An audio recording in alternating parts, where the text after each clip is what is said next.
Hello, I'm Dave Hightower of the Hightower Report from Chicago, and today I'm going to be covering the global soybean market, the production and the supply and demand outlook for 2020. Very interesting year this year with a lot of historical events. We've seen the extremes in a number of markets. We've seen things that we never thought we would see in terms of demand destruction. While we did not see price levels of unusual levels in the grain markets, we did see it in a number of other markets.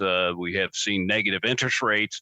So I've seen a lot of items that really should impact the markets going forward quite significantly. And I always like to look from the top down, the big picture, because we have no longer trade in a vacuum in the grain markets. Grain and food prices take their lead from the oil market. And as we sit here today, oil prices have nearly tripled from 3 weeks ago. Of course, they were down in single digits, and in some measures, we actually had negative energy prices. So that's quite a conundrum there. But oil prices have a huge impact on all commodity prices. And as I'll show you later, soybean oil and corn and even soybeans to a somewhat lesser degree, they track fairly close to the price of oil. So we have both short and long-term impacts here. We have a tremendous amount of debt being assumed throughout the world. Sovereign debt is exploding. World central bankers are throwing everything they can at the marketplace in terms of liquidity. The fiscal spending is dramatic. Probably before this particular video is viewed, you're going to see that the Chinese added a significant stimulus of their own to this in terms of infrastructure. So we currently have $20 trillion that we've poured into the marketplace. So a lot of economists will tell you inflation's no longer possible, and that in and of itself causes me a little bit of worry, because whenever they tell you it can't happen, that's a pretty good signal that something may be there to surprise the market. So the global fiscal fuel is there, and it's magnified by the monetary spending of the governments. And so the U.S. in particular is going to go beyond whatever's necessary. They're going to make sure that they get an economy that's progressing and on its own momentum before they begin to pull back and tap the brakes a little bit on what's going on. But as we go forward here, we're going to see, particularly in the food area and even in the chip sector and a lot of inputs into the economy, we're going to find out that there's going to be altering of supply chains. Whether it's from trade conflict or whether it's from just protection, whether it's a surety of quality, whether it's costs. We're going to see all kinds of reasons of it, and maybe even inflation in the end result. So a lot of countries want to be able to control what it is they need for the basic elements of their economy. So I see the protectionism may be springing ahead, and the U.S. is certainly out in front as an aggressive partner in that. But this time with the coronavirus and the medical side of the equation, there's going to be a world discussion going on, and I think it's going to result in some supply chain changes. And the U.S. will certainly be poised for that, because they're going to assure that quality, assure the consistency of that production. And I think we're going to have lower energy prices than other areas in the world, because we're the marginal producer of oil now. In fact, we caused the significant slide in oil prices due to our prolific production. So if you go forward here, coal and fossil fuels, though, as a result of this, we're going to see major pressure on them to rotate, and maybe that brings a second wave of biofuel demand in for grains. The next chart, this shows you the correlation between soybean oil and the crude oil market. And in fact, the soybean oil market can sometimes lead and turn before the crude oil market. So it's not necessarily a biofuel correlation. I think it's more of a correlation because funds invest in crude oil and then distribute additional money in other physical commodities when they decide that it's time to invest in commodities. So a little correlation here. The container shipping conditions as we go forward here, again, we had a little bit of a volatility in that situation for food providers, in which demand dried up because of the halt in trade. I mean, the supply for the containers dried up because of the halt in trade, did not bring those containers back to the U.S. We've had some historic low profitability for dry bulk shipping. And so there's just a crush going on throughout the entire shipping industry. And now we're going to see, I think, U.S. rates may become a little bit more attractive relative because the U.S. dollar is going to fall. Why? Because the U.S. dollar has been puffed up dramatically by money fleeing to the U.S. as protection against what might happen in other countries. And so safe haven has attracted money to the dollar. And now as conditions get better and less anxious, that money will flow back out, leaving the dollar cheaper, leaving us with cheap oil inside the country, leaving us with adequate shipping containers. And therefore, those prices, I believe, will be a little bit lower, a little bit more attractive. China does have a trade commitment with us. And as I indicated, we're in a little bit of a trade row right now. But I also think that they need to meet the commitments to the world right now. They're going to have to make up for what happened with the virus, and that's going to be something that they can do by fulfilling that trade commitment. We also have another element, which is the IMO requirements for cleaner burning fuel on the oceans. And I want to make a point of that because in the U.S., we have a tremendous oversupply now of distillates. It's the most oversupplied component of the energy complex. And the reason is because the jet fuel demand was decimated and is still decimated as of this filming and probably will be such well into the summer. And so that's going to leave U.S. Distillate diesel prices cheaper relative to the world. Unless gasoline demand manages to drag it higher, then that shipping price for fuel will be dramatically lower. We also see a normal August through September seasonal pickup in rates, and I think that'll be magnified because we have pent-up demand. There were some projections that food demand was going to fall precipitously in the world, and really a lot of consumption went on inside the home, and I think it's a little bit wrong to assume that'll be that bad. If you look at rates down 3% from year-over-year levels, I think we're going to see a recovery back to levels slightly higher than pre-crisis levels. So we will see a lot more competition for these containers once we get into a positive progression in the economy. And as you can see from this chart, this is the World Baltic Freight Index shipping measure for what's going on in the world.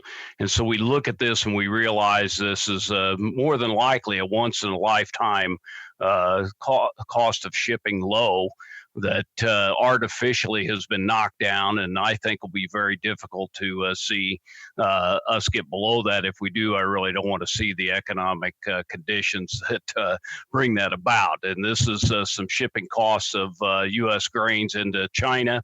As you can see, we've come down significantly here. They're converging together, and I think going forward, the effect of the U.S. having that lower diesel fuel distillate price structure could leave our shipping rates fairly cheap.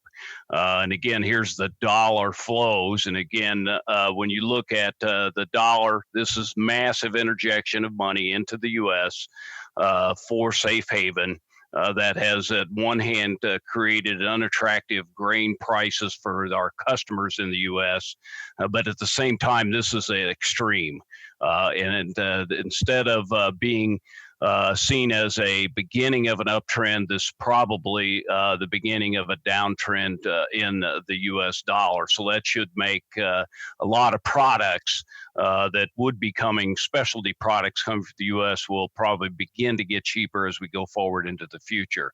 Next chart, this is soybeans relative to history. And I want to make this point is that prices at current levels down to what I term depression levels. So we have internal fundamentals in which you had record supply of soybeans in the last several years, but we didn't at that same time have depression fears. So in fact, prices now are doubly cheap, in my opinion, from a longer term perspective, because we have both inside and outside market forces pressing down prices. If you look at the U.S. Outlook here with the supply and demand tables, I see this year as similar to 2017 and 18. And you go through and you take a normal trend yield from USDA, and you project it out to the ending stocks level, you could see down at the bottom that a normal production with the trend yield going where it is and with the acres that we anticipate as of the middle of May, you'll see a stocks to usage ratio that's still middle of the road and could get tighter with a very minimal amount of weather impact. We are seeing, as of this time, exports of soybeans to China have been picking up, and if that continues, then we will have to have an adjustment to a little bit tighter situation in the U.S. supply and demand situation for this year. So here's the soybean ending stocks in the U.S., and again, it's not about the actual absolute amount of ending stock levels, the metric tons or the bushels. It's how quickly we're using it. That's why I like to use the stocks to usage ratio. So instead of being at the fourth highest level in the last 12 years, we see that we're down into levels compared to all of history in which how fast we're using it is a normal to maybe even a slightly tight year going forward. And then if you look in the world supply, again, we're starting to see that massive super tanker turn from high supply into contracting supply. I might also add, in order to come up with these numbers that we have on this chart, the market has assumed large acres in South America and no problems with that crop. And we're also walking into this equation, no problem in the U.S. crop. And so far, there has not been a problem with the U.S. crop. So we do need good weather, though, or we're going to have some upward price sensitivity here, or supplies will tighten. A lot of analysts have indicated be careful of the long-term fund flows. Because if you see a fundamental condition develop that is attractive, then money looking for a yield, because we have near zero rates and interest-bearing items in the U.S. and negative rates in Europe. If you see that kind of alternative, then perhaps a modest tightening of soybean supplies will result in a dramatic inflow. And so we've come down from 580 million ending stocks. Now we've reduced that rather markedly, but we already have a decent crop factored into the equation. And typically, we don't go through the year without having some kind of little snafu. But nonetheless, so if we have good production, I think that we equate to 2018, and here's a 2018 November soybean price chart. And when you look at where we're at relative to current pricing, we're about 40 or 50 cents below the level where we had record pipeline supply of soybeans. So I think that represents that deflated premium that we're seeing in prices due to the virus and the financial disaster that's been pushed upon the world. So if you look forward, we're all interested in soybean oil, the food component of the marketplace. I think as of the beginning of the crisis, we had a lot of food companies indicating that demand for food would drop 7, 8, 9% this year. But I think in retrospect, they overestimated the duration of the lockdowns. I think they dramatically overstated two other items, one of which is the amount of food consumed inside the home was a lot greater. We saw huge flares in the price of wheat, the price of eggs, the price of meat. So there was a hoarding, and that shortage of supply is also going to create those supply chain changes going forward into the future, just because of the prices and the availability of those supplies. So we are historically cheap in terms of soybean oil prices. The crude oil prices added to the downward pressure on some of these items. But the food security and the quality of food may become more important going forward, because now we found a health awareness and a who you do your trade with type of relationship. In some medical critical supply products. We saw hoarding by individual countries. And so going forward, you're going to see a lot more buffer stocks of food built up in these consuming countries so they can be assured of the timely delivery of their purchases. So I believe oil food demand is going to go up in general. It's going to surprise us that what we saw during the lockdown. I think the current market lacks any weather premium, so you don't know if there's going to be some push in addition from that component. And we're currently in soybean oil, we're cheap relative to other vegetable oil. So the financial pressure on U.S. farmers was certainly there, but the U.S. government did provide the assistance. They are strong. They will be producing a large crop. They will be putting all the inputs into the crop. In fact, some of their inputs actually have fallen in cost. And we're also going to have a solid export policy, meaning we're going to be pro-export for the U.S. markets, and we're going to even spend money to become even more pro-export as we go into the future. So if you look at soybean oil, the quality over palm, this is a little difficult to cover in a short period of time. But if you look at historic low prices, or if you look at a significant drop in an input cost, if you see all input costs to a particular product fall, and both soybean oil and palm oil prices are extremely low, then what their total cost in the final good has become lower. So it's not as big of price differential now. You can go ahead and buy the higher quality oil and really still make more money than you would have if you were paying for the cheaper palm oil to begin with. So if you look at many commodities, the total raw commodity input cost is about 10 to 15% of the final product line. So if all prices are lower, soybean oil might be interjected in there to differentiate and be a higher quality product to the end consumer. So if we have any problems, though, with palm production, we're going to see that support palm prices significantly, and you may see that palm price to soybean oil narrow dramatically because it will be the tip of the spear in terms of the focus of sensitivity. But also, China and India are major consumers. I saw in the gold market today a tremendous volatility in the gold market because gold has been hammered because of the fear of sliding demand in the two world's largest gold consumers, India and China. And now we're seeing the abatement of the virus. And so we have to, when we look at the differentials between China and India's demand and the amount that they produce, that huge shortfall is there and it will come back and it will be a driving force. If you look at Argentina, going forward, I think we've had tremendous concerns about the Argentine economy. We've seen a tremendous beating in the Argentine currency. And now I predict going forward, we're going to see about a 15% appreciation going forward in Argentina, which will affect pricing.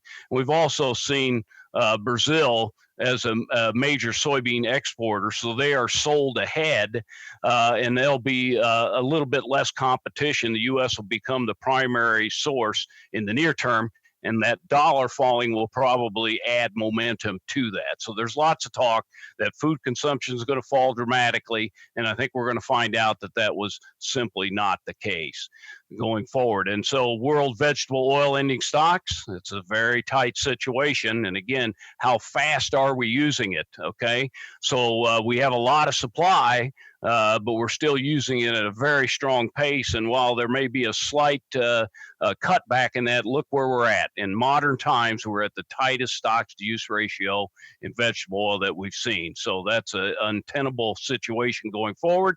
And you look at, there's the gap between what India needs and what they produce. And so a little bit of economic activity coming into India, and it's really shocking that they came through the virus situation. There was a lot of thoughts that they were going to be dramatically hit. Not the case. So as I go forward into the coming price forecast, as I indicated, I think soybean prices, as of this filming in mid-May, are about 40 cents below what I would term to be a macroeconomic value. And if you compare current prices to 2018, we should be that 40 or 50 cents higher. But if there's a slight wrinkle in the U.S. or even the next South American crop, then we're looking at the possibility of an additional 50 to 60 cents on top of that reinflationary type reaction.